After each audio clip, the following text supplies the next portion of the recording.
Qëndrojmë pak tek akt themelimi dhe statuti, të cilat si akte për nga natyra juridike, legjislacioni i përcakton dhe që mund të jetë vetëm një. Akt themelimi dhe statut. Shpeshherë krijohet ky konfuzioni kryesisht nëpër banka, nga praktika që kërkojnë akt themelimi dhe statut për shoqëritë me përgjegjësi të kufizuar apo shat. Çfarë mund të themi për këtë rast?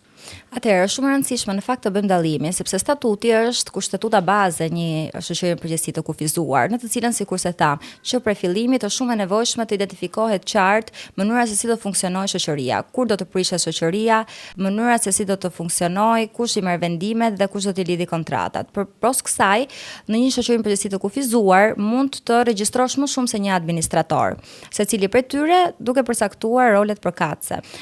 Ndërkohë që akti themelimi nënkupton faktin që ti identifikon qartë mënyrën se si themelohet shoqëria, kur dhe momenti i parë i çeljes së shoqërisë. Pra nëse statuti përcakton qartë rregullat dhe mënyrën se si do funksionojë shoqëria apo likuiditetet, afatet e emërimit të administratorëve apo të ortakëve, përfshir këtu edhe kapitalin themelor të shoqërisë.